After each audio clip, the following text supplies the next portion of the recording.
Good morning and a warm welcome to our coverage of the 61st Macau Grand Prix. It's day 2. It's day 4, in fact. And we start the day in the most explosive fashion. It doesn't get any better than this. This really does hark back to the history of this event, which goes back to 1954. I'm Jonathan Green, alongside me, Alan Hyde. And we will be bringing you all the action from Macau as it unfolds. And first up, as you can see, it's the GT Cup. And that's why I say these cars hark back to the original race.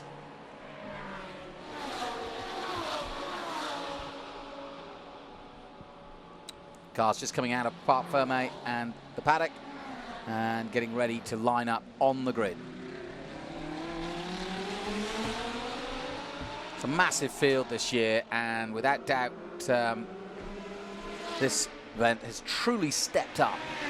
GT Asia Series, which a large percentage of these drivers come from, is joined by a world-class field of top men from DTM, touring cars, single-seaters as well, but they all want to take on the challenge of the Macau Grand Prix. And Lamborghinis, McLarens, we've even got Bentleys racing this time. So, as we prepare ourselves, we've been having a few incidents over the week, especially at the back part of the circuit.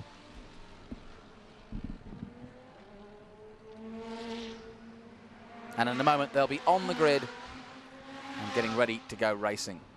An absolutely beautiful morning here at Macau. Gorgeous, absolutely beautiful. The scene set for a glorious day here at Macau. It's exactly as you would imagine wherever you are in the world. A very good morning to you.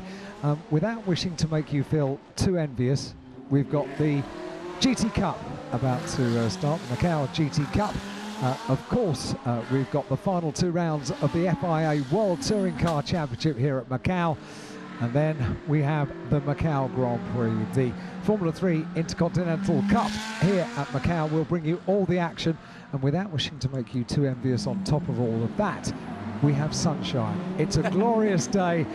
Grandstands have been filling up since, goodness me, since sun just rose this morning, because this is the event. If you're in this part of the world and you like motorsport, you would be terribly silly if you didn't come along and enjoy what is going to be a festival of motorsport. And the scene is building now for the first action of the day. Yeah, it doesn't get any better than this race too. I've been looking forward to this race all weekend long, and in fact all year long, because it's grown in stature over the last few years. And again, the big wigs are back, and it's 3-time race winner Edoardo Mortara of Italy, the DTM star now, but of course one of the stars of Macau. He won back-to-back Formula 3s, and he's been winning in GTs every year since he's come back. And he's back again and has the pole for today, and will be trying to defend again. But he's going to have his work cut out this weekend, I have a feeling.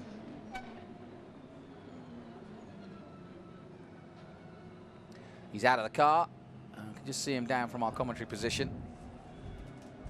But he has to be favoured again. But Laurent Vantour, his fellow Audi R8 LMS Ultra teammate, has pushed him all the way. And of course, he too is pretty handy round here. He doesn't have the record that Mortara has, but he knows the circuit, having done it in Formula 3. But this is his first GT attempt.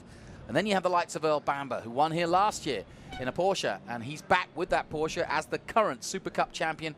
And he was champion of Asia last year, and of course has got an accomplished single-seater career as well. So Earl Bamber, another man to watch. Darrell O'Young, Aston Martin, done World Touring cars around here and Porsches and Carrera Cups around here. Maro Engel in the Mercedes, great to see them. The AMG GT3 on track.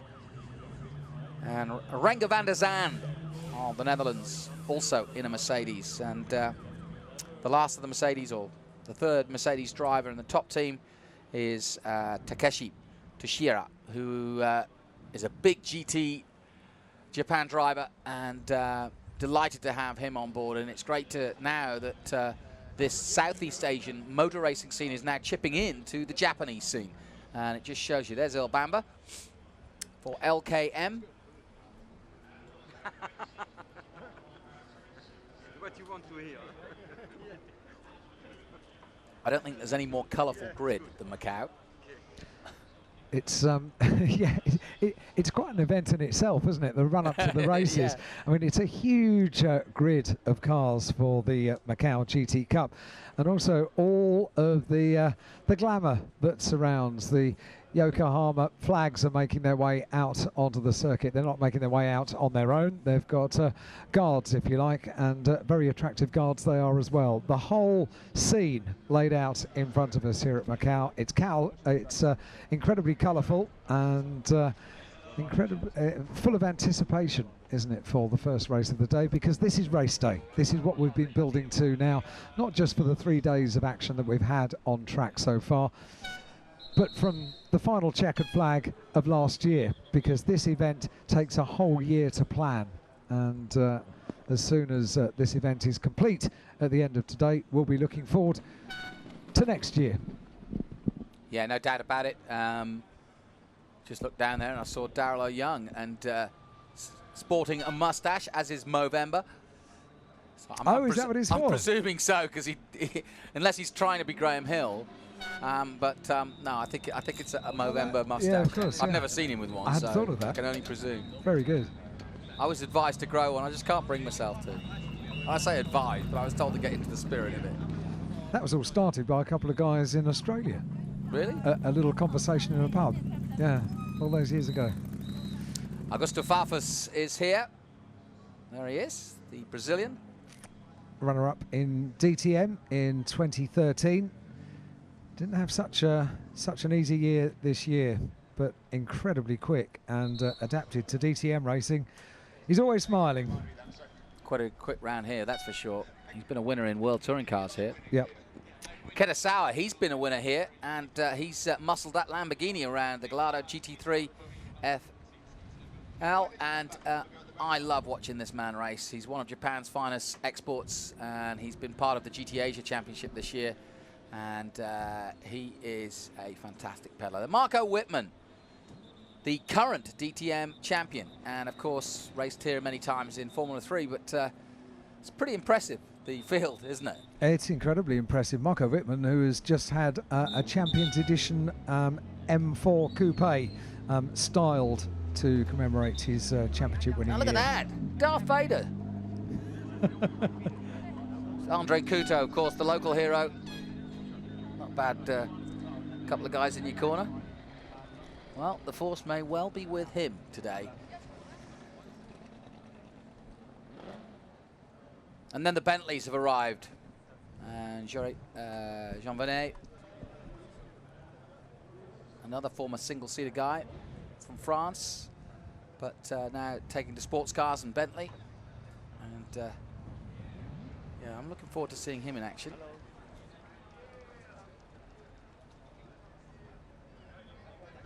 And there's Anthony Liu. Now remember, there's a GT Asia Championship on the line here. Anthony Liu in battle with Mot Wen Sung, and I'll keep an eye on, keep you abridged on that if I can. There's Max Visa, who's also taken part in the GT Asia Championship. Another one of the Italians, this time for Aston Martin, the MB team, the Chinese MBT team.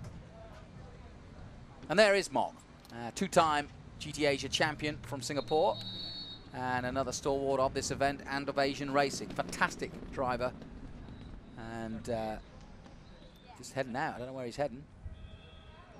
Normally they're very cool at this point. He looked to be a little frustrated. Fairly intent on being somewhere, didn't he? And not in the car. Rui Argus, who's raced here many times before, the Portuguese driver. And of course, this was a Portuguese colony many years ago, so it's got a very strong Portuguese influence, has Macau. And some great Portuguese restaurants and wines here. Jeffrey Lee had a great season as Jeffrey. Really impressed with the way he's come on. He's had some professional drivers racing with him. There's a professional driver, Carlo Van Dam. I think he got a podium here in Formula 3, did Carlo. He was a former Japanese Formula 3 champion.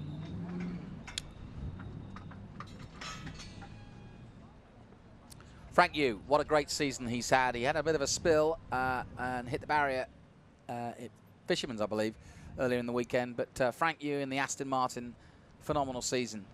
Passin Latoras in the Ferrari from Thailand.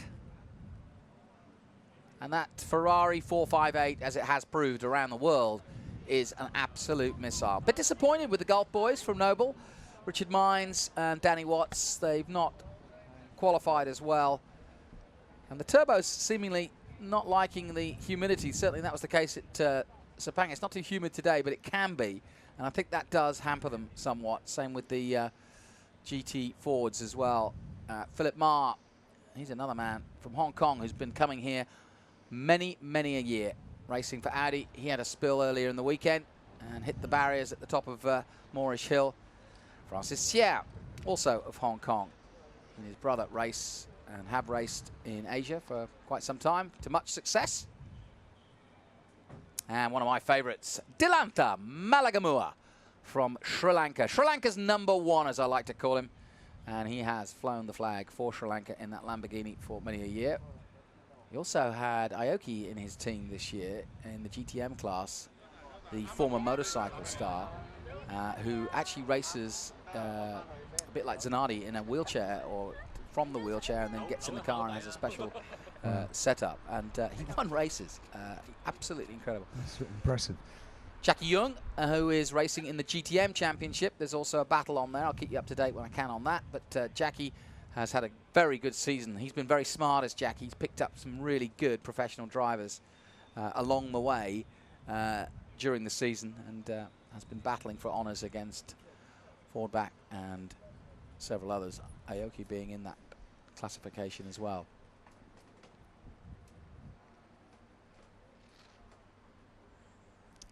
A beautiful scene as we look down at the grid. We get a great aerial shot of the grids as they line up, and as we said, it's a great mix of brands for the Macau GT Cup, and it's about to get a little bit more serious as doors will soon be closed on the cars. The huge amount of personnel that you can see down there. There must be 3,000 people down there. It's unbelievable. And it's not the work of a moment to get them all off the grid either. No, it isn't. So they have to start the job fairly early to get into the final phase of preparation for the first race of the day.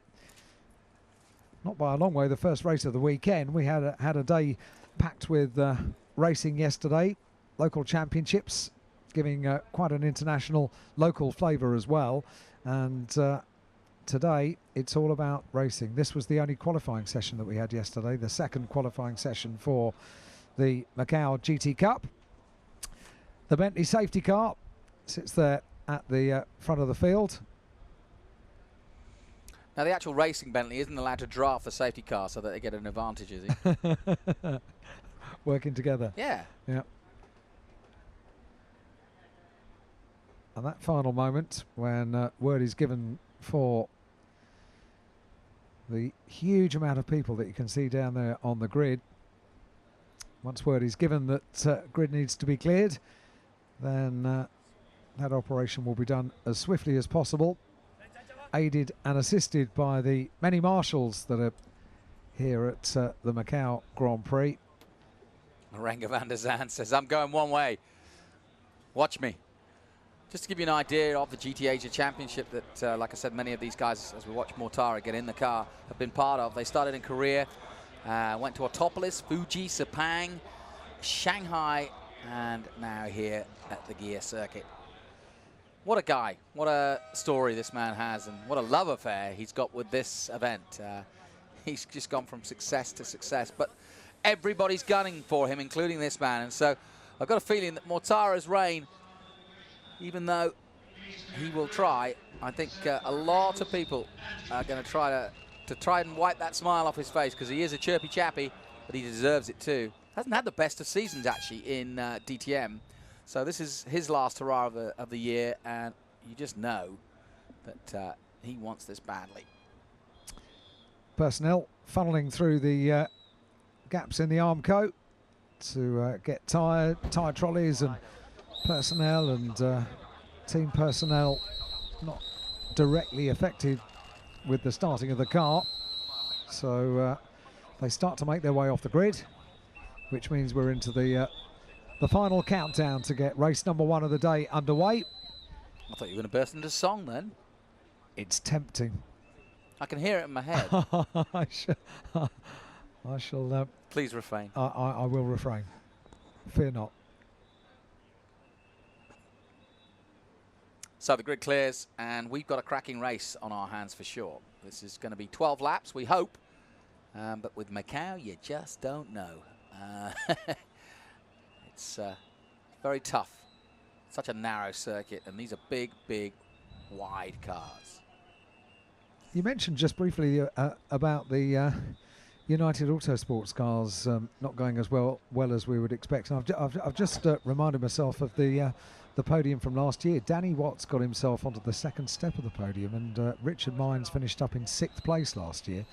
So they really must have been doing a bit of head scratching over the last couple of days to work out quite why they haven't been as competitive this weekend. But racing is different. Racing is a very different aspect completely, and if it didn't necessarily go so well in qualifying, make no mistake, they would have done things to the cars to change them. So we may see a little bit of different performance from not just Danny and Richard, but plenty of cars down the order. And as you say, at Macau, anything can happen. Just to give you a brief insight as to how the qualifying panned out. The first qualifying session went well, and Eduardo Mortara was provisional pole in that one. Scraped the wall a little. It was a bit of a scrappy lap, but took it all the same. Yesterday's second session was fraught, to be fair. No one really had any clear laps, and there was quite a few incidents, and so no one really got into the rhythm. I think that's what we said at the time, and I think the grid was sort of it justified the qualifying and practice form. It just was that we didn't have that sort of showdown qualifying that you would hope for. Yeah, you're right. There was no opportunity to get into a rhythm in qualifying, but that's so easy to happen. Half an hour's qualifying session is is not the simplest of things. These are big cars, and there are elements around the circuit that are incredibly narrow, and it's just so easy to have one can only be a minor problem. But then all of a sudden, if somebody else has a minor problem coming across that minor problem, then before you know it, you've got a car park, and that's so very often what prevents a flow. But it's the same for everybody. So if you can't get into a groove, then you might not be able to get into a groove. Probably every other car on the grid is unable to get into the groove, and the saving grace for that is they have 2 qualifying sessions, so 2 opportunities to do so, and often that can be in completely different circumstances, weather-wise, circuit condition-wise. We had a fair bit of fluid dropped on the circuit as the day went on yesterday, so they had to deal with different conditions to the previous day. Much warmer it was yesterday, but the conditions today, as far as temperature are concerned, very similar to the conditions that they had yesterday for the second qualifying session. Yes, in fact it's warming up. It's only locally a couple of minutes to 9 here, just before 9, And so the sun just starting to get a little bit of heat down onto the asphalt, and it warms up quickly though here in Macau, and as you can see, we're about to go on that warm-up lap.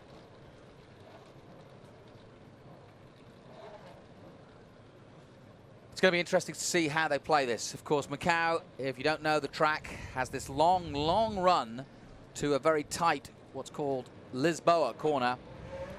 And that creates the opportunity, as in any long straight, and we see it in modern Formula One with Herman Tilke's design circuits, that you can get slipstream on a long straight, and Macau is synonymous for it. And especially with these big sports cars, if you can get behind another car, then you can literally gain a couple of, well, as much as 10 horsepower more, and slingshot past. And that's the tactic as they come down here, because it's a very long straight, one of the longest in motor racing, over 1.5 miles, and that's why this has become so special, because sometimes the pole man can be a sitting duck, and Mortara knows it better than anyone, having done Formula 3 the way he has for so many years. And this is the first real major corner, which is Mandarin corner, but as you can see, it's a pretty fast corner. In fact, in these cars, it's probably just a slight lift. Here's the grid then for the GT Cup 2014. Eduardo Mortara defending the title. Laurent Vantour, Earl Bamber, Mauro Engel on row 2. The New Zealander back again. Daryl Young, the local hero, on row 3 with Randa van der Zan.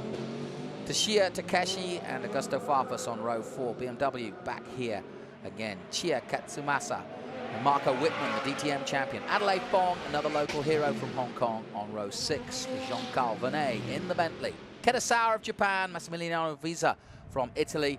Danny Watts returns. He's won here before, and he's always been a part of this, as has Rui Argus. Andre Couto, winner in Formula 3 back in 2000. Carlo Van Dam, a former Formula 3 champion in Japan. Zhu, Patoras, Mok Wen-sung and Philip Ma alongside each other. Behind them, Jeffrey Lee and Malagamua on row 12. Frank Yu lines up on row 13, and alongside him, Englishman Richard Mines. Samson Chan of Hong Kong and Francis Xie on row 14. And Rodolfo Avia, the local hero from Macau. Alongside him, Wayne Shen from Hong Kong, Jackie Yung and John Shen, brother of, at the back there. So a big grid, a full grid, and probably the most prestigious grid we've had in terms of drivers and of marks of car. On Hyde, it doesn't get any better than this. It really doesn't. They thread their way up through the incredibly technical part of the circuit. They're climbing a hill from the exit of San Francisco, which is the right-hander just after the first huge test of braking at Lisboa, and then they head up the hill through Maternity, the hospital on the left-hand side, and past Teddy Ip, and then into the Solitude S's. Incredibly narrow. You've described it more than once, Jonathan, as a tunnel, and it really is. There is no room for mistake as you go up through the S's, into the left-hander at Payol, up towards Police and Moorish Hill. The two right-handers where we've seen this weekend it catching out quite a few drivers at Moorish. Into the long left-hander at Donna Maria they will go. The final element of the top part of the circuit is the Melco hairpin, where you don't have any opportunity for overtaking. They're going around Donna Maria now, the left-hander that will lead them up to the hairpin, and it's all of that mountain section. They're going up to the hairpin now. All of that mountain section is Sector 2. It's a very, very long Sector 2, and that gives us a good idea of who will be on a quick lap, all the way from just before Lisboa to just after the Melco hairpin. Incredibly testing, technical part of the circuit, and not necessarily anywhere to overtake in these cars, but certainly an element to give you a very, very good run down from the hairpin towards the very quick part of the circuit where there are overtaking opportunities. That's where they are now, up to complete the lap. They'll get themselves into order. They'll have been getting as much heat into the tyres as they possibly can to get this start underway, and you can be relatively sure that Eduardo Mortara and Laurent Vantour will slow the pace down now and get everybody in order to get our first race of the day underway. Here we go then, a massive field of GTs for the GT Cup 2014. An Audi front row led by Mortara.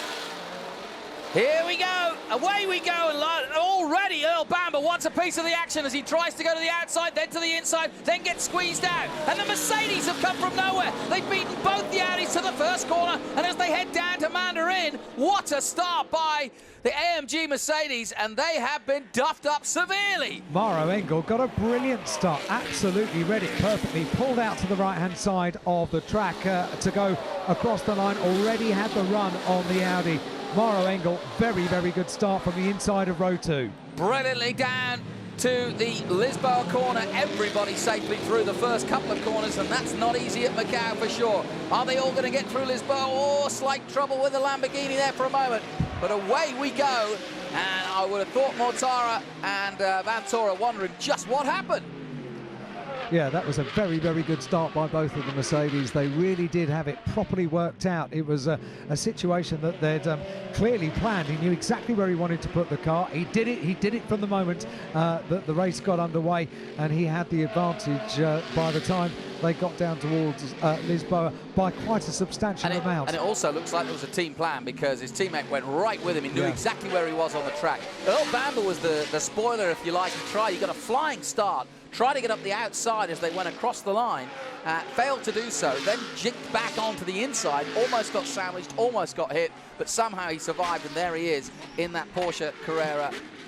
And the GT3 Porsche right where it needs to be, behind the Audis, but just still stunned by the start by Mercedes, and they mean business. Maro Engel leading the way for the SLS AMG GT3 down towards Melco for the first time. It was beautifully worked out. You're absolutely right. They'd worked out exactly what they were going to do, and Maro and Rengo worked together, and look how it's worked as they make their way down from the Melco hairpin. This is good news. They all thread through without problems through the Melco hairpin. Will then get the completion of Sector 2. Maro Engel is the leader, comes up to complete lap number 1. And look at the Mercedes going together. The two Audis in 3rd and 4th. Then Earl Bamber up towards the line. They will come any moment now to complete the first lap of the Macau GT Cup race here at Macau.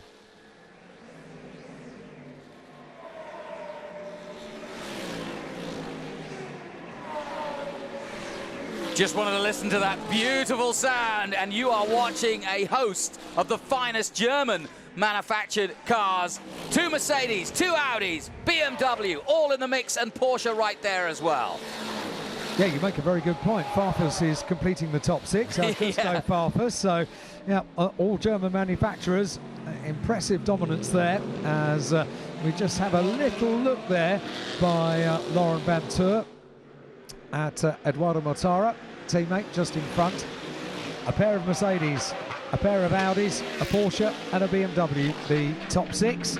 Engel it is that leads. Van der Zande in 2nd. Well, we've got a pit stop already that, of course, is not planned at all. It looks like Adelaide Farm by the looks of things. Number 17. And it is.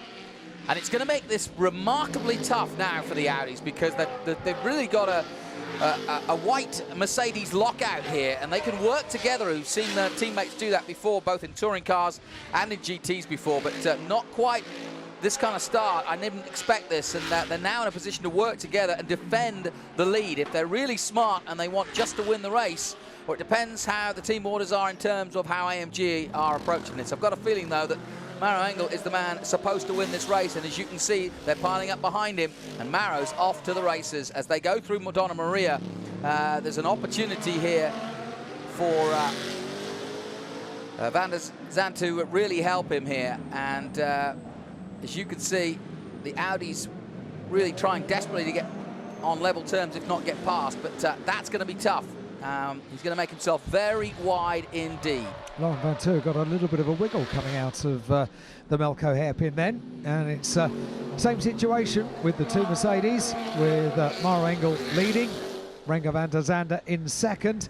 Renger has dropped back a little bit, and seemingly that gives a little bit of an advantage to Eduardo Mortara, who seemingly closes up on the back of the second place Mercedes compared to the completion of the previous lap. I really want to get another look at that start, because Van der Zandt came from the third row. Yeah, Engel knew immediately as they came across the line. He came right over towards our side on the outside of the track. Absolutely planned. It was textbook. It worked very well. He got the drop, got good traction and power over the line, and was able to tick the first box of jobs to be done today in the 12-lap race of the Macau GT Cup very early on. Super. That may well be a very, very significant part of this race, and all ticked off by the time they get towards the first corner. Well, a very clean race as well. No incidents so far. I hope I don't jinx it, but watching on, the Audi boys really start to shake their heads, really, because they have been beaten up from the start of this race by Mercedes. And of course, there's a proud tradition between jostling for position between these two companies. They are massive giants of motor racing and of the manufacturing of road cars too. And of course, Asia, one of their prize markets, and to win here and to showcase the car here. Mercedes haven't actually been racing as long as Audi at this level here in Asia. They haven't been part of the GT Asia Championship. Mika Hakkinen had a run with Matt Solomon last year at Zhuhai to much success. So when they do race, they go well. But Audi have also had a one-make series here in Asia for a long time. Marchi Lee and many others being part of that. And of course, Eduardo Mortara has been doing his part at every round of the race here in the last few years. But he's got his work cut out. I had a feeling it was going to be a tough day at the office for Edo. But here we go, down to the Melco one more time. Queuing up through here. And Mortara did the fastest lap, a 2:21.1. He was only half a second quicker, but it's put him under the bumper of the second of the Mercedes. And now if Edo's going to line himself up, he's got to get tucked in at our bend and get a good run and a sweep down towards Mandarin. He looks closer once again, doesn't he, as you rightly say, and the two Audis are going together, but at the moment Maro Engel is and he comes across the line now. The advantage, he's keeping the gap over Van der Zandt to 0.8 of a second. Mortara less than a second behind, 0.9 the difference in third place. Vantour goes through in fourth place, Bamber in fifth place, Farfus in sixth place, and Shishir and O'Young 7th and 8th. They come through.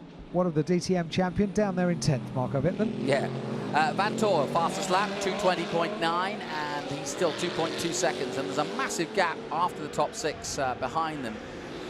Nowhere near the same pace, and in fact it drops off to a 9-second gap to O'Young, who has of course previously won here at Macau in Porsches, and has been part of the Macau Grand Prix many times before. Bamber just trying to stay in touch with Vantour. Mortara ahead of him. Van der Zandt, Renger doing a brilliant job of effectively defending the leader, his teammate. Just a quick word for the car that completes the top six. Augusto Farfus doing a good job of staying with these top cars, bearing in mind this is not his usual ride for the year. He's not been to Macau for the last 2 years. And he's come back and he's doing a great job of keeping with the Porsches and the Audis and the Mercedes. Just comes into shot now. El Bamber a little way down the road in front, and Bamber right up on the back of the number 2 Audi of Vantour this time. Now, we don't want a safety car, but you almost think that the Audis are hoping that that might be the case to crush it all up again. Bamber's on a run, looking very racy at the moment in the yellow LKM Porsche.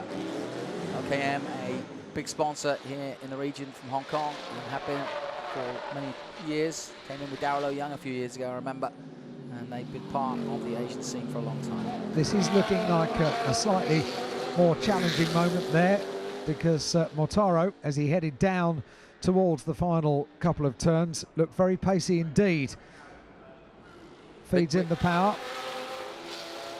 Ferrari watching on, but they're not in the run at the moment.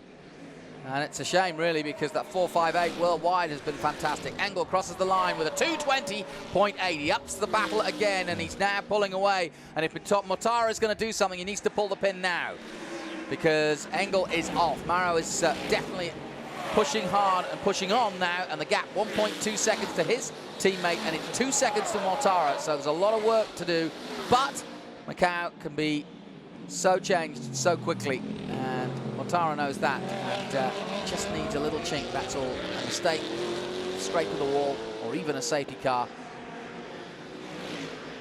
But Engel is pulling away as they head up San Francisco again.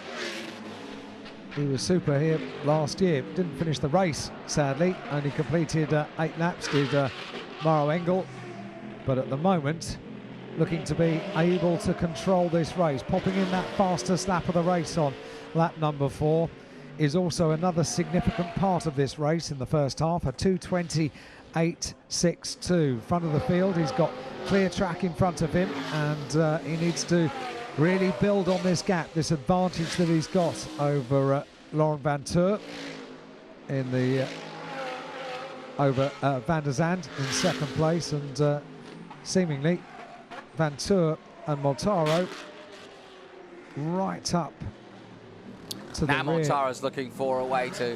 I mean, there's two strategies in Macau, and Mortara knows it all too well. There's the chance to line yourself up for an overtake before Lisboa, and that starts almost right here, actually. And the other part is during the mountain section where you really cannot overtake. I've seen it happen a few times, but it's risky. And so the tactic is quite simple. You get right tucked in, as Mortara is, behind the man in front of you, and try to psychologically force an error. And by being literally breathing down the neck of the car in front, you just make him look in the mirrors, make it an eye just in case. And that can sometimes rattle another driver. But these guys are so accomplished in their careers that I don't think that anyone is going to intimidate any of the top 6 into that kind of a maneuver. But look at this with the battle for second place, and Renger dropping a little bit further back this time from Engel. He's very busy defending from the Audis. The advantage at the front now for Engel, 1.4 seconds, almost 1.5 seconds now. And when they come down to this section, the Mercedes able to just edge away. Oh, look at the sparks flying off as he goes through Mandarin. What a wonderful sight. It reminded me of Manuel Pirro in the BMW back in the day. And now it's Mercedes time, and boy, that was a wonderful shot. I'd like to see that in slow-mo. Still the Audis push on, and they're still in contention, mind you, but they've got to move and strike quickly if they want to win this race, because right now the second place Mercedes is holding up their progress, and Mortara and Vantour know it. And all of that very good for Mauro Engel, able to extend that gap at the front of the field with another fastest lap of the race, a 2:27.79 for the race leader on that last lap. It's almost 1.5 seconds the advantage he's got over the second place Mercedes. And the second place Mercedes very busy at the moment, not making any mistake to allow the Audis some kind of advantage. This is where the Audis close up, through the top section, through the twisty section running up towards the Melco hairpin. They're able to close on the second place Mercedes, but on the last lap it was fairly evident when they came down from the hairpin up to complete the lap that Renger van der Zandt was able to consolidate a bit of a gap over the 2 Audis. This is the part where they can close. Yeah, and this is where, as they exit Melco, the key is the drive out of Melco, and this is where Mortara's got to strike, and this is it. And you can see how close he's getting, and he knows it too, that the run down here towards Fisherman's is crucial in his quest to get past. And he's just not getting there. The Mercedes is pulling away. The torque is unbelievable down the hill. Exactly the same story as it was on the previous lap. They come through absolutely tied together. You think the Audis have closed right up on the back of the Mercedes, and then as soon as that drive kicks in for the Mercedes, the advantage is back with the second place car of Van der Zandt. 6 laps to go, and another 2:20.8 gives Engel a further 1.6 lead in this race. But more importantly for the Audis, it's a chance to try and consolidate, and they're not pulling it up 2:21 won by Mortara this time. Vantor 2:21 likewise, and they can't seem to make any inroads. Bamba losing ground now in 5th place. Farpas still 6th to Shia in 7th. Oh, Young's dropped to 8th. Argus Rui is up to 9th, first of the Ferraris, and Whitman is still in 10th place. It's a disappointing weekend for Marco Whitman, and Vernet, the Bentley, down in 11th place ahead of Chia Visa in the Aston Martin. Aston Martin likewise not showing well, and Andre Couto not having the best of weekends. 14th place for him, but just ahead of Kitasawa. And it's amazing to see a sort of graveyard of absolute super champions and heroes like Couto, Sauer, Van Dam, all the way down in 14th position. That's how strong this field is. Yeah, and that's an interesting lap in that the top 20 had no position changes at all. Everyone stayed exactly where they were on the last lap, albeit we had some, we are having now on this lap some interesting sectors coming through. Whoa!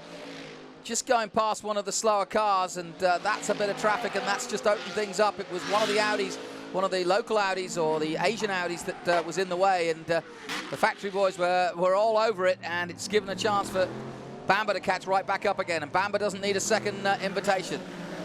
So that's just, and that's the thing about this race, is that it only needs one slower car at that section, at that point, and suddenly, boy, everything's reset. Yeah, second half of the race is going to be interesting. Now they're amongst the traffic.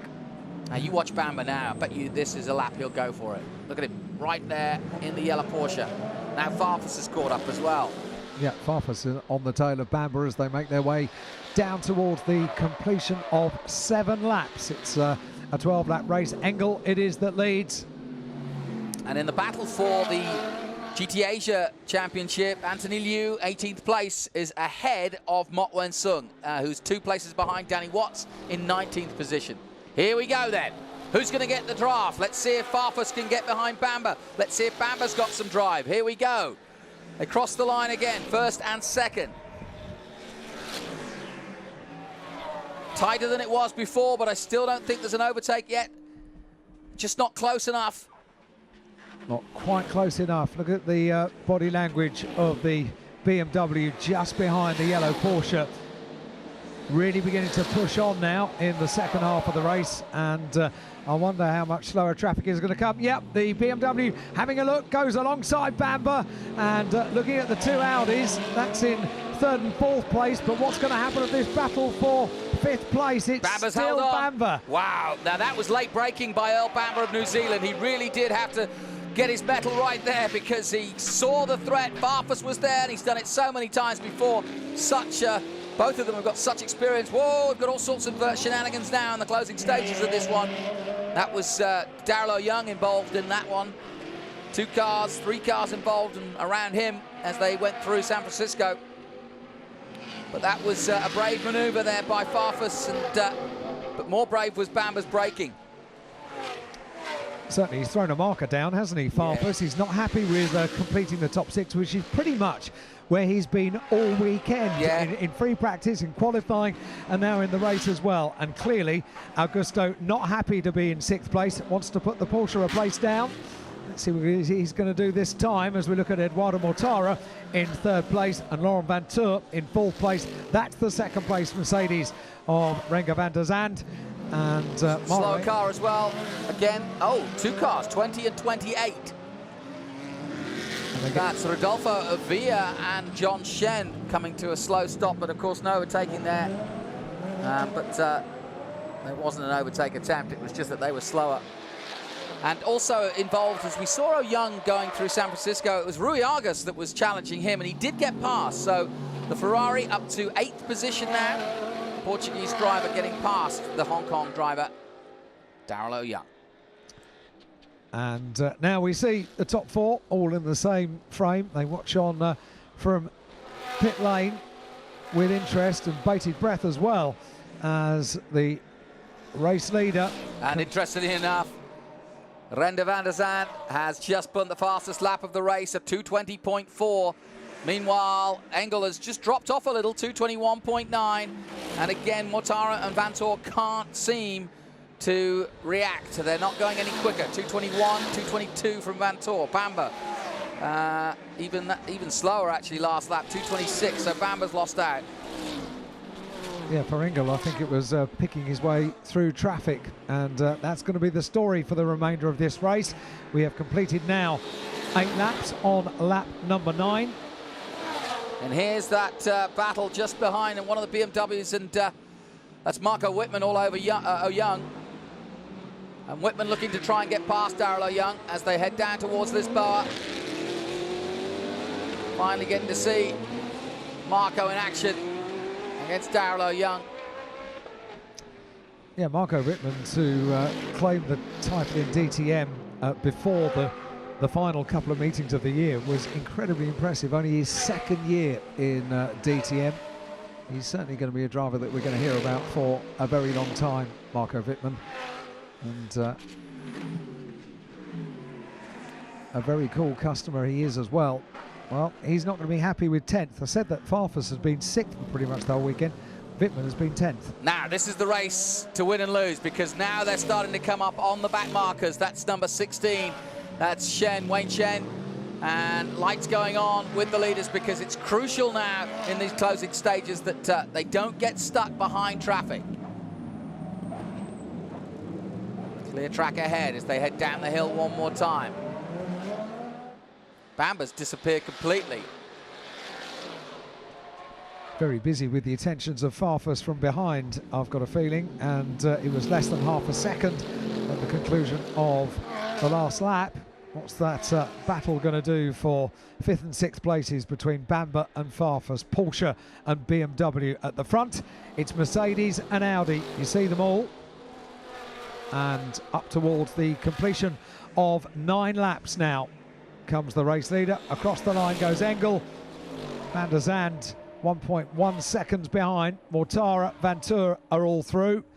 And then this 5th place battle between the Porsche of El Bamba and Augusto Farfus, still 0.4 of a second behind. It was ever thus, been like that. Whoa, and Whitman makes his move at our bend and gets past O'Young, squeezes through in 4th gear through there. That's quick through there, and it's a different line. And nicely done, up to 9th position, but really, that's not where he needs to be or wants to be. Ahead of him is Rui Agus in 8th position. And then there's the Bentley just in the background. We've just seen Vernet for the first time, the Frenchman. Great to have them on board, though, and really excellent car, beautifully prepared as well, and flashing the lights, but well, you got to get up there first, mate. You can flash all you like. It's an incredible racing car, isn't it, the Bentley? I'm glad we just got that car coming into view. A little bit of a correction there, going out of Lisboa, but it's a very impressive race car in its first year. Through goes Maro Engel. This has been an incredibly impressive performance by Maro, hasn't it? It was all about the start, and an incredibly well calculated start and executed start as well by Maro Engel through Policeman's. A little bit of a correction there, going up towards Moorish Hill. It's absolutely vital not to make any kind of a mistake. It's been an immaculate race. I mean, this is a race that was won and lost in the first 400 metres. Yeah. We reckon that was the... flash the lights, here I come. Because that's going to be absolutely vital to... Especially now, I mean, there's 2 more corners where it's crucial. Get down to Fisherman's and you're all right. Get past here, you're okay. But and he does it. And blue flag's waving, and he is determined to make sure that he doesn't get stuck. And he needs to, too. Completing 10 laps at the end of this one. The lights continue to flash on the Mercedes of race leader Maro Engel, and we said at the start of the race it was very much a box ticked to complete that start so effectively. That may have been the one of only very few boxes to tick, because as you rightly say, this race has been very much about getting into the lead of the race right at the start. Look at the lights on the Audi as well. Still the sparks fly up as they go through Mandarin on the Mercedes. Picking their way through the traffic, and we're on the penultimate lap now of the Macau GT Cup race, and so far it has been absolute perfection from Maro Engel at the front of the field. And it looks as though we're going to get a Chinese champion of GT Asia. Anthony Liu flying through in 18th position ahead of Mark Winson of Singapore in the Ferrari. And it's going to be interesting to see how they pan out again next year. Been a great season-long battle all the way to Macau. And it's going to end with Liu taking the championship. Through the Solitude S's go the two leading cars, the two Mercedes, Maro Engel and Renger van der Zande. The Audis just behind Eduardo Mortara, winner of this race last year, and teammate Laurent Vantour in 4th place. What was the gap between Farfus and... Farfus got ahead of Bamber on that lap. Yeah, I think Bamber's got a problem of some sort. His last lap was a 2:26, which before that he was running on 2:20s at the beginning of the race. So he's lost 6 seconds, 5 seconds overall, 5.5, 6 seconds, and there's definitely a problem somehow. He must have lost a gear or something, but he's not as quick as he was, and that's leaving him as a sitting duck somewhat. And like you say, Farfus up to 5th place now. Yep, some way behind the 4th place Audi of Laurent Vantour. Some 13 seconds behind. However, Farfus will be very happy with that. Pretty much for the first time this weekend, he's not going to be in 6th place, up into 5th.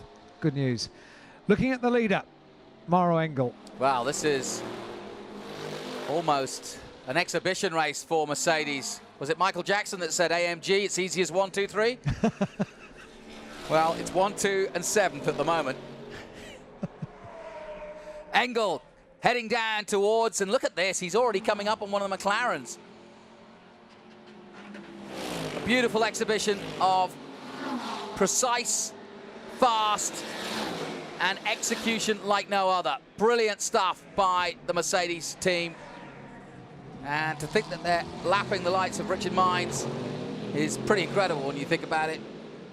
Richard Mines from United Autosports, sponsored by the Noble Group, who are a huge follower and big sponsor of this event in the Gulf colours.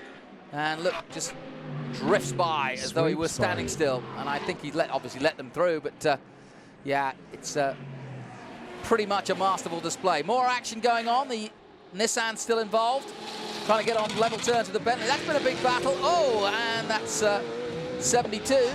That's Earl Bamber at Lisboa. So he was still circulating, but having a battle there with the number 90. That's Tashia, the Japanese entry. Unfortunately, not having any problem on blocking the track. So good news. And that was a battle for 6th place overall. Yep, they were out of harm's way, which was good news. Oh, there it is, just coming side by side. Bamber tried to go down the inside, and then they were just locked together, and they couldn't either of them turn, really. Well, there's a little sandwich. And remarkably, that's pretty much the first incident of the race. It is, yeah. So then there were two, so to speak, because that was the 3rd Mercedes. And here we go, though. Last lap. And it's been a walk in the park, quite literally, for Engel and his teammate Renger van der Zande of the Netherlands. The Mercedes AMG Driving Academy SLS AMG GT3s have just put on a performance similar to the Schnitzer BMWs of old, but now it's the chance of Mercedes, and they do come line astern towards the final bend to totally dominate this GT Cup of 2014. Maro Engel, having not finished last year, takes victory finally this year, and he does it in sweet style. That was a performance and a half by Mercedes, and I keep saying it's their team performance because I think it was. They planned that from the start. A 3rd row start from Renger van der Zande, and then he was in the holding role to keep the Audis at bay. He did that superbly and allowed Maro to put in some fantastic laps. The fastest lap, a 2:20.7 by Engel. More battles going on. This has been a fierce and hard-fought battle all the way to the top 6, top 7. Farfus, Argus, Whitman, Bamber. And crossing line comes the 55-0 Young, just ahead of Vonnet, Chio and Visa. Kuto just behind them in 13th place. Well, it wasn't the tightest of races, but it was a masterful display of how to win at Macau and do it in style. Remarkably professional race as well. Yeah. It's so easy to have stoppages in any race here at Macau, and that was 12 laps of racing. No intervention, no safety car. Incident came on. I don't think you can believe that, can you? I wasn't going to say anything until the race was actually at checker flag. That is a first, isn't it? Absolutely supreme driving. Well, and we've said it all along, but I think anybody who knows their motorsport will know just how many incidents Macau throws up every year. But the quality of this field just shows you that they've done it all before, and they know the pitfalls of getting it wrong. And even the marshals appreciate that. Look at that. Mauro Engel, Mercedes-Benz winner. It was supreme. And what a difference a year makes. Last year, top Mercedes, 20th place. Renger van der Zand, and Mauro Engel, a DNF. Yeah, and like I said, you know, they've not raced as much as some of the other teams here in Asia, but I think they've just stepped up, don't you? Absolutely supreme. What an awesome start that was. And we said how important that start may have proven to be. Well, at that point, we didn't really know as to whether there were going to be any restarts. And had there been a restart, perhaps it would have been a different story. But there weren't any restarts, there weren't any problems out on circuit, so therefore that start was absolutely critical. And Mauro Engel then did not put a wheel wrong. And on this slowdown lap, with his teammate just behind, Renger van der Zand, top 2 steps on the podium. Like I said, it reminded me of the days of old here with the Schnitzer BMWs and their domination. And I know that's a completely different manufacturer, but we had a period, a decade, when they totally dominated. And you can almost start to think that if Mercedes chose, they could start to do a similar kind of thing. Charlie Lamb and his boys had a great run before the World Touring Car sort of era. And that was very reminiscent of the kind of races we saw back then. And now it's Mercedes' chance, and Audi thought it was going to be theirs. Certainly did. I think they're going to really be licking their wounds tonight, Audi, because I think they got up this morning thinking, right, here's one we can throw over. Our other manufacturers, BMW haven't quite got the car yet. Mercedes are new to all this, and they were there. They just didn't get the victory. I'm sure Edo will be ambivalent, though.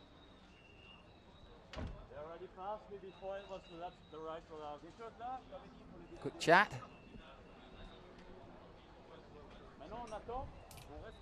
And Laurent Van Toor, his teammate.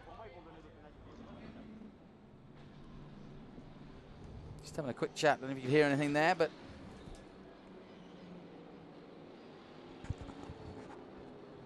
come the Mercedes. Yep, the Audis didn't wait around on their slowdown lap, did they? Yeah, you know, you've been talking about your colourful sponsorship.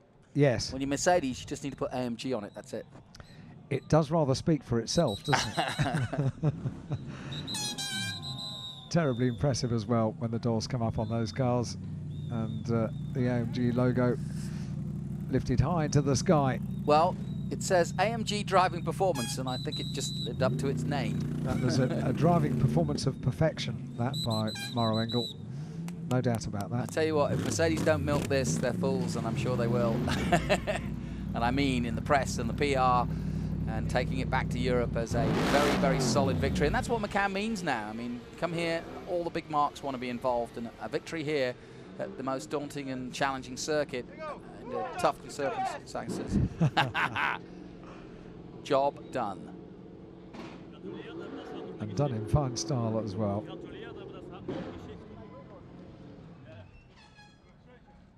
Not quite sure. I don't know enough German. Oh, okay. But I think it was roughly on the lines where, you bugger. I think if we were putting it in English parlance, it was like, damn it, you bugger. But all good stuff. We'll, of course, have a podium presentation, and then following we'll hear from the drivers in the press conference as well. 2 podiums we'll have, one for the overall top 3 in the Macau GT Cup, And also round 13, the final round of the 2014 GT Asia Series. The top 3 will have a podium as well. Francis Chier looks as though he's won the GTM class as well. In the number 21 Porsche. It almost looks like we were two in the car, huh? How we celebrate. It's going to be quite a celebration, this, isn't it? Isn't it lovely when a plan works? Yeah, that's genuinely... Yes! Very happy indeed. Supreme drive.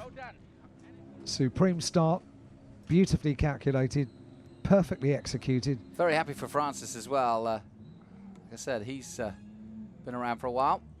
Hong Kong driver. Looks like warm work. Hot in the car. What a celebration. But they're glad they're running at 9 o'clock in the morning too, because it was going to get hot. Yeah, I would have thought. incredibly warm. I'd sooner be in a single-seater. I don't know where Mercedes are having their party tonight, but I'll tell you what, it'll be a good one. It'll be a great one. No doubt about that. Yeah. And you can see A few beers might be drunk. this release of energy. Look at it. Careful, your brake is back. Absolutely super. Great to see these celebrations. Really great work. And like I said, it's a genuine, not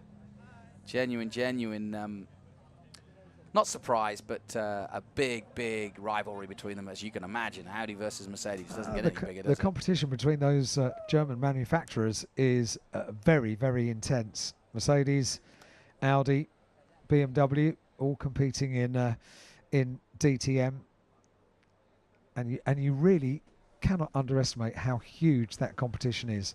Classification then, Mara Engel wins for Mercedes. It's a Mercedes 1-2 with Renger van der Zand in second place. Eduardo Mortara, sadly, in third for him because he's been so dominant. Laurent Vantour, his teammate, in fourth place. Farfus fifth, Riagas in sixth place, and ahead of Marco Wittmann in seventh, who finished just ahead of Bamba.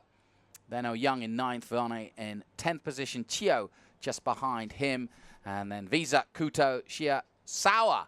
Kurosawa in 15th position, Carlo Van Dam in 16th place. And Passin Latoras of Thailand in the Ferrari 17th. Anthony Liu in 18th position, ahead of Danny Watts 19th, Adelaide Fong, Mok Wen Sung in 21st position, ahead of Malagamua. And it looks as though, in terms of the GT Asia participants, Anthony Liu winning that one ahead of Mok and Malagamua.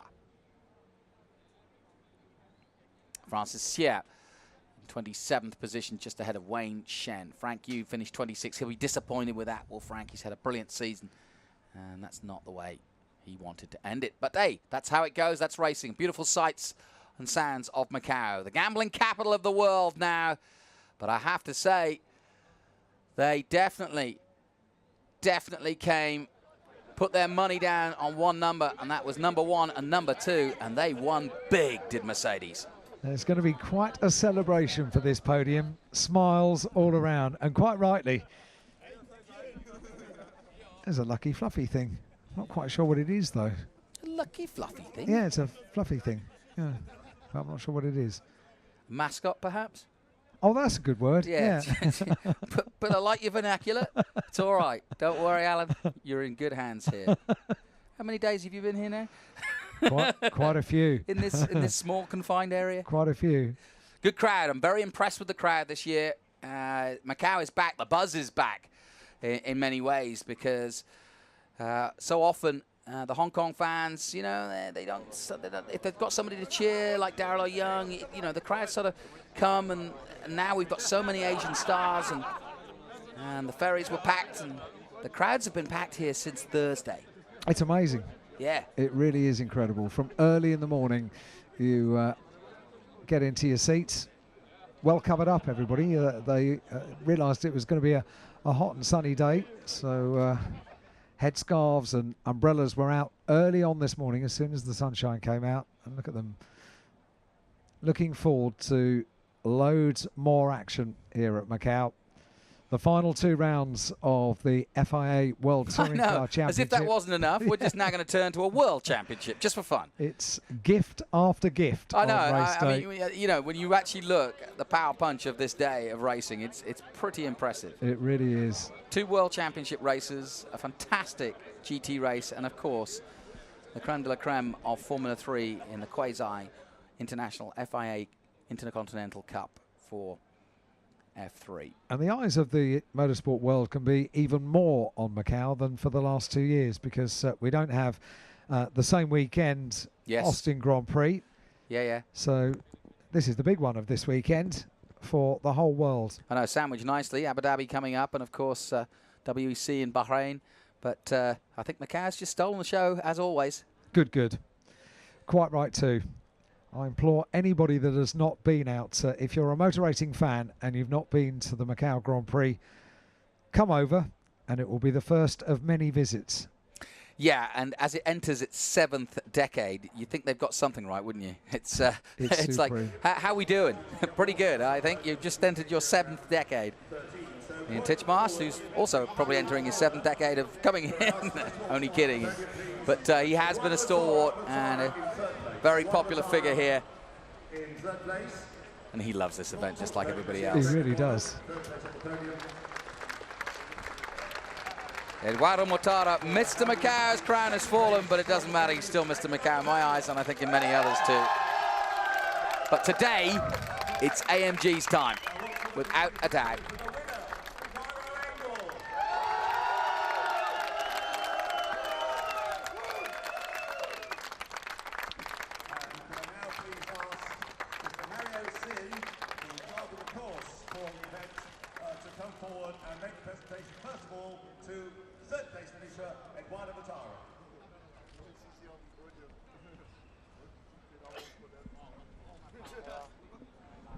And that's Mario Sin, the clerk of the course, handing out the prizes. He's been coming many a year too.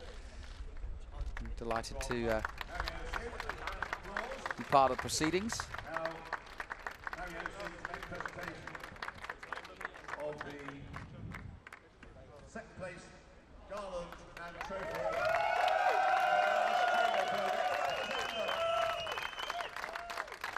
Mario Ferreira Sin, of course, and he and Tony Scott Andrews, who of course is the FIA steward for the meeting, and also Lychee Kit, who is the deputy clerk of the course, and they do a fantastic job. They really do. And you know, it's easy to criticise when there's a problem or a slow part of the track, and you know, a delay or whatever. But boy, it's a tough job to clerk this course and make sure everybody goes. How many competitors? You know, to make sure that they all do the right thing and keep to the rules and so on.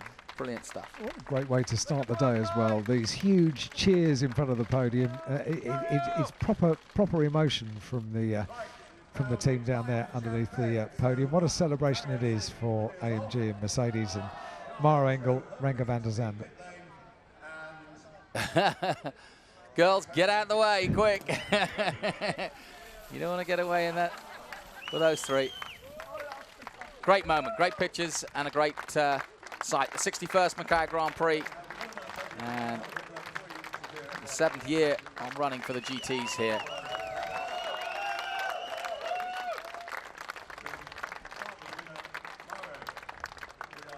Well, pole position last year for retirement. This year, 2nd row, but you win. Well done. You must feel great. It's amazing. It's simply amazing. I can't thank the team enough. They put in so much hard work. And Mara saying can't thank the team enough if you can't hear him, but as Ian just said, last year DNF and pole position DNF, and this year finally gets the just desserts of his efforts.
Well, no, you're not in the middle of a soccer match. It's not the World Cup, but they are Argentinian fans, and they are looking for Jose Maria Lopez, the new World Touring Car Champion, and he'll be in action soon.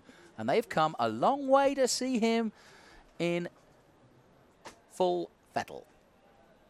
They were cheering after qualifying as he took the pole position, and that race coming up. But more words from... They're still grinning from ear to ear.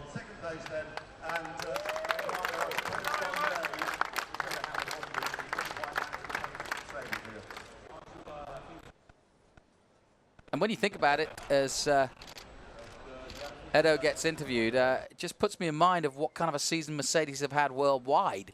When you look at what's going to happen in, a week's time in Abu Dhabi, where Mercedes surely will be 1-2 again, and it really doesn't matter who wins, because Mercedes' attitude is Mercedes wins. Yeah, yeah. We don't mind which driver.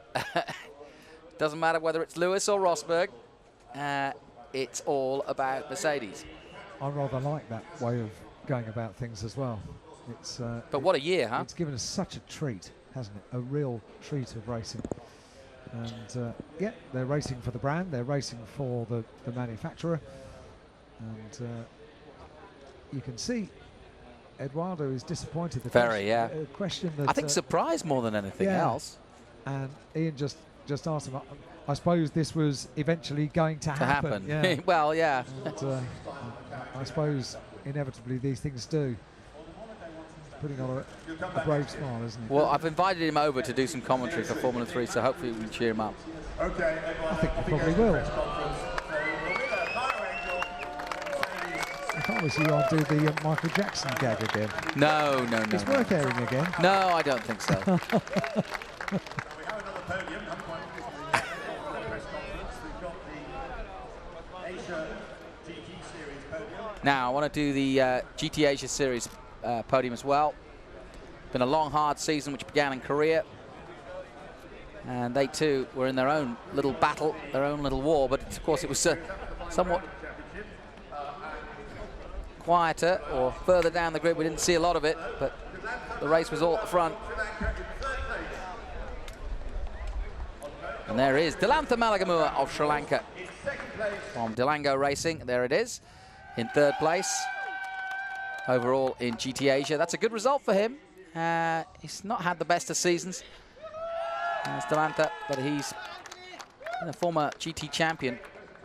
And Mok Wen-sung takes second place. He's a double champion in Asia, but it's Anthony Liu's year, and I think, to be honest, he definitely deserves it. He's been a superb driver. Not a professional, actually, but driven like one. And in fact, at times, his teammate Davide Rizzo, who is a professional in Ferrari, Mok Wen-sung going for it. Good effort. But Anthony Liu even out-qualified his teammate at Shanghai, Davide Rizzo, and fully deserves the accolade of GT Asia Series champion for sure. And Jai Jae Wong, the steward, giving out the prizes. Of the GT Asia Series round 13, final round of the championship, Anthony Liu. Congratulations, China's Anthony Liu from Shanghai. And he's not one for being emotional, but I know, knowing him, he's happy. Good news. Good news. The other two are very happy, aren't they? Oh yeah, you can't not Mok, and you can't not Delantha. They're smile a minute. Very happy. And lest we forget, that is a good also day 4, the 458. That's the Ferrari number 37 of Anthony Liu, and 458 in world level has been superb. Jimmy Bruni doing so good on a world level, and now here in Asia, winners again. Oh, he didn't like that.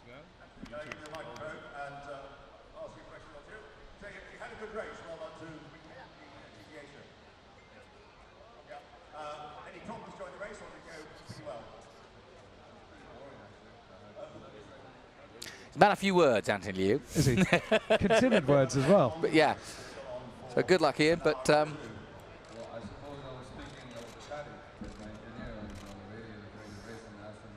talking about chatter with his engineer, trying to listen in on what they're saying. So this is, of course, an interview for the crowd here. So it's quite but let's head down to the press conference. That we're able to have a good start, and I know that the Audi, from all the races I've done, isn't as strong in that part.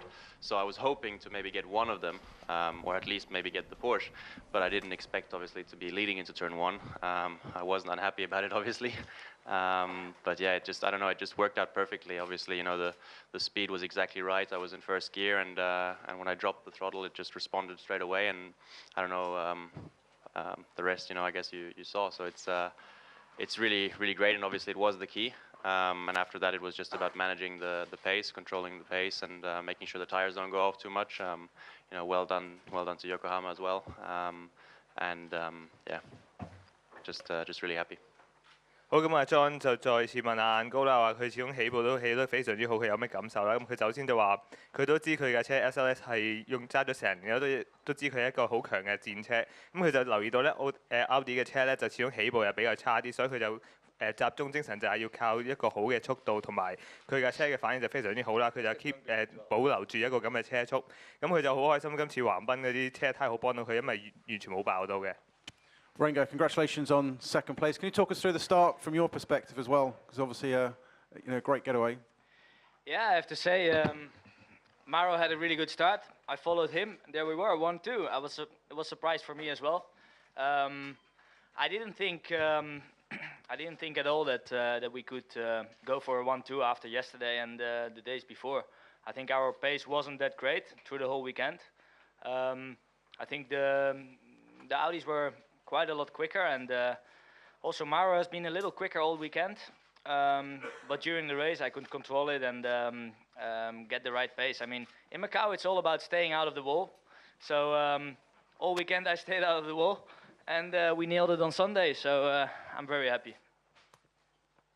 John 就問阿雲迪辛特咧，就係可唔可以分享佢啲感受咧？咁佢首先話今次就有少少驚喜嘅，因為佢都冇諗住成績咁好，因為始終佢睇排位賽嘅成績唔係咁理想。咁佢就話亦都係留意到喺澳門咧，最主要都係要總啲避開嗰啲防撞欄咧，就會好安全佢，所以佢好滿意佢嘅表現。 When the gaps built up in traffic, it seemed you were quickly able to kind of close up again. Were you sensing there might be an opportunity, or you're kind of happy holding station and securing that 1-2? I mean, I have to say also compliments to the traffic, the people who we had to lap, because they really gave way and didn't interfere the race in the front at all. So we saw last year it was a big thing, and this year the people gave room and we could really do a proper race. So I think the traffic, I have to say Maro was leading, I was second. I think 1-2 for Mercedes was the deal to do. I'm very happy for myself as well, because I had an amazing season in America. We finished second in the championship with a few wins on all the big tracks, and this is another big track. We were 12 hours Zandvoort, I won in this car as well, and then to come here in Macau and do a second out of nowhere, I would say. It's just an amazing feeling and just amazing season for me as well to finish the season with. So it's time for Christmas now and think about next year. After after a good season, it's time for a good party as well. And as we're in Macau, I think that will be fine. We'll manage that. 好咁啊 ，John 就問阿雲迪辛特咧，就話佢覺得今次賽事咧，佢有冇機會可以攞到第一名啦？咁佢就話首先佢好多好多其他車手咧都好多時會讓步俾佢，見到佢哋就嚟過去一個圈啦。咁佢話始終比較上年係比較辛苦，好多車就唔讓路。咁啊，另外就係佢話佢呢季咧就成績係非常之好，亦都有留意到喺美國嘅成績好啦，同埋嚟到澳門成績都非常之好嘅，所以佢就好期待下一年。咁佢而家暫時咧淨係只有一個目標就係要去抱啦。 Eduardo, the key to that race today is obviously the start. Can you talk us through from your perspective? Because it seemed you were kind of focusing on the Porsche behind you, and the Mercs came blasting past on the right.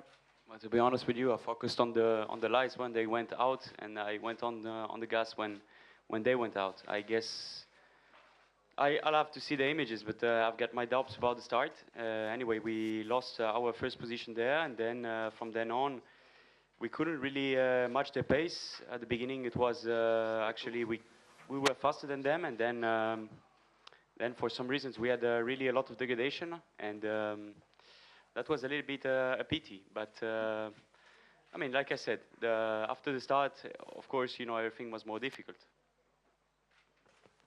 咁啊，John 就同阿莫塔拿就問佢可唔可以分享佢啲感受啦。咁佢就話：首先佢都係好集中，就係想起步好好嘅，但係佢就話開頭咧就開始已經失去咗佢個位置，所以就有感到少少遺憾嘅。It seemed you were quicker in the mountain section, could close right up, come into Melka hairpin, and then didn't seem there was much opportunity on the straights. Was there any chance, did you think, to get past, or? No, to be honest with you, no. I mean, today I was struggling. Normally we are much quicker than them in the mountains part, and yesterday we were not too bad in the last and first sector. But I think that today they had I don't know what they did. If they put more power or. But anyway, it was they were pulling away in the first and third sector, and then of course, if you're behind in the second sector, even if you're faster, you cannot do anything. But I guess that what happened is that we managed to make our car a little bit, not a little bit, quite slower. But I guess it was still possible to win, and then we got a little bit, yeah. Like I said, in the start it was. For me, it was quite obvious, but let's see the images. 咁啊，John 就問莫塔拿咧，佢覺得今次賽事咧，佢有冇機會可以爬前面兩位嘅車手頭啦？咁佢就話都發覺今次嘅賽事佢都比較艱難，因為佢就唔係好肯定 Benz 嘅車手咧，佢哋係根本做咗啲咩改裝，因為架車特別強咧今日。咁佢都話佢承認喺第一段同埋第三段咧都係唔夠佢哋快，咁佢就留意到始終呢個賽道咧喺第二段，就算你快過人哋咧，都唔可以排人哋頭嘅。咁佢都係唯有接受現實。Okay, any questions for our top three finishers? All quiet. Thank you very much. Congratulations to all three of you. And our thanks to Autosport's Jonathan Noble there with the interviews with the top three. A very interesting press conference, I may add. And I think Ranga van der Zandt summed it up. The key was the start. They got that. They stayed out of the walls, and they nailed it. Pretty much simple. He then followed that up with another great expression. Christmas has come early. It's time for that, and it's time for a party, and I think we can manage that here in Macau. That's a great line. As for Edo Mortara, well, he thinks they jumped the lights, but, well, I'm afraid the videos don't lie, and by now, everybody in the watchtower, so to speak, and the race control will have had a good chance to look at it. There it is, though. Audi have been beaten. So too has Mortara. And now the new kings of Macau in GTs are AMG Mercedes. A brilliant 1-2. Join us next year for another cracking GT race. But more racing to come from Macau. Don't go anywhere.